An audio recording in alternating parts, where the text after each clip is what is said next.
कभी सोचा है, जिस बिजली से हमारे घर रोशन होते हैं, पंखे चलते हैं, मतलब पूरी दुनिया की मशीनें चलती हैं, वो आखिर बनती कैसे है? हम तो बस हर दिन एक स्विच दबाते हैं और फट से रोशनी हो जाती है। लेकिन इसके पीछे की जो कहानी है ना, वो बहुत दिलचस्प और थोड़ी सी जटिल भी है। ये सवाल सुनने में तो बड़ा साधारण सा लगता है ना? लेकिन इसका जवाब एक बहुत लंबी यात्रा पर ले जाता है। एक ऐसी यात्रा जो सैकड़ों मील दूर किसी पावर प्लांट से शुरू होकर हमारे घरों तक पहुंचती है।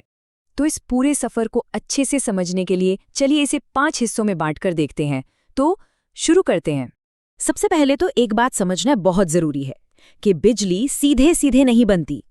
बिजली बनाने का सबसे बुनियादी सिद्धांत है एनर्जी को एक फॉर्म से दूसरे फॉर्म में बदलना।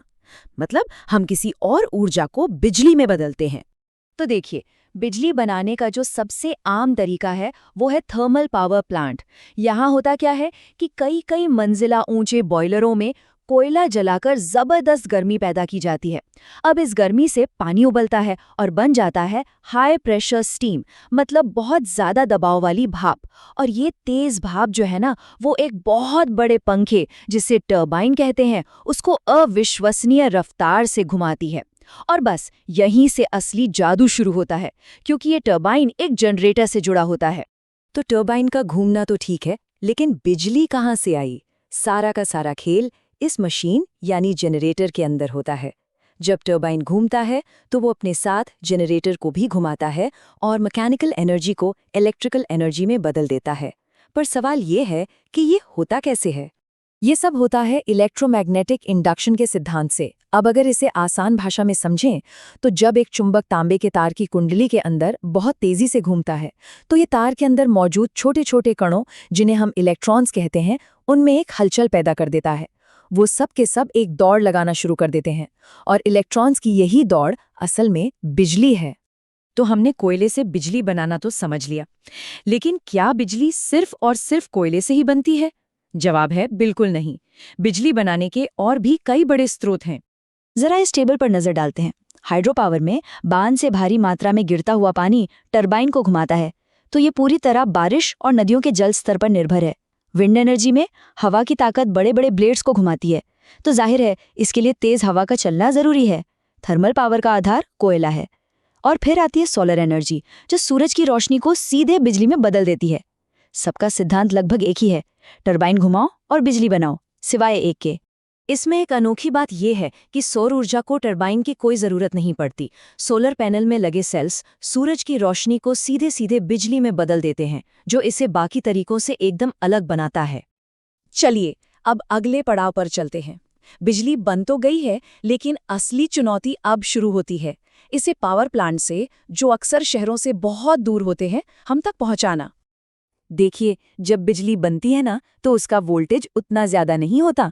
अगर उसे वैसे का वैसा ही तारों से भेज दिया जाए, तो रास्ते में बहुत सारी एनर्जी गर्मी बनकर बर्बाद हो जाएगी। मतलब सोचिए, जितनी बिजली बनी उसका एक बड़ा हिस्सा हम तक पहुंचने से पहले ही हवा में उड़ जाए। तो इस समस्या से बचने के लिए क्या किया जाता है? ट्रांसफॉर्मर नाम की एक मशीन की मदद ली जाती है, जो बिजली के वोल्टेज को बहुत ज्यादा, कई बार तो लाखों वोल्ट तक बढ़ा देती है। लेकिन सवाल तो ये है कि वोल्टेज को इतना ज्यादा बढ़ाने की जरूरत ही क्यों है? कम वोल्टेज पर भेजने में आखिर दिक्कत क्या है? तो इसका जो सबसे जरूरी पॉइंट है वो ये है कि जब वोल्टेज ज्यादा होता है तो बिजली का लॉस, मतलब नुकसान, कम होता है। इसको ऐसे समझ सकते हैं जैसे पानी को पतले पाइप की जगह एक चौड़े पाइप से भेजा जाए। ज्यादा वोल्टेज ना एक चौड़े हाईवे जैसा काम करता है, जिस पर बिजली बिना ज्यादा रुकावट के दौड़ती है। बस यही वजह है कि हमें वो बड़े बड़े टावरों पर हाई वोल्टेज लाइनें दिखाई देती हैं। तो अब बिजली शहरों के पास पहुंच चुकी है, लेकिन लाखों वोल्ट की बिजली सीधे हमारे घरों में तो आ नहीं सकती। तो अब शुरू होता है इसका आखिरी सफर। यहाँ फिर से ट्रांसफॉर्मर का इस्तेमाल होता है, लेकिन इस बार काम बिल्कुल उल्टा है। वोल्टेज को कम करना। शहरों के पास बने बड़े सब स्टेशनों में और फिर हमारी गलियों में लगे छोटे छोटे ट्रांसफॉर्मर धीरे धीरे इस हाई वोल्टेज को एक सुरक्षित लेवल पर ले आते हैं। और आखिरकार हमारे घरों में लगभग 220 वोल्ट की बिजली पहुंचती है, जो हमारे टीवी, फ्रिज, पंखे, इन सब को चलाने के लिए एकदम सही और सेफ है। और अब हम स्विच ऑन करते हैं और लाइट जल जाती है। इस पूरे सिस्टम के बारे में कुछ हैरान करने वाली बातें भी हैं। पहली बात, बिजली को बड़े पैमाने पर स्टोर नहीं किया जा सकता। इसका मतलब ये है कि जो बिजली अभी इस्तेमाल हो रही है वो ठीक उसी पल कहीं ना कहीं बन भी रही है। इसीलिए सप्लाई और डिमांड में हर पल बैलेंस बनाए रखना पड़ता है। और पावर कट अक्सर इसी बैलेंस के बिगड़ने से होता है, जब डिमांड अचानक बढ़ जाती है या प्रोडक्शन में कोई दिक्कत आ जाती है।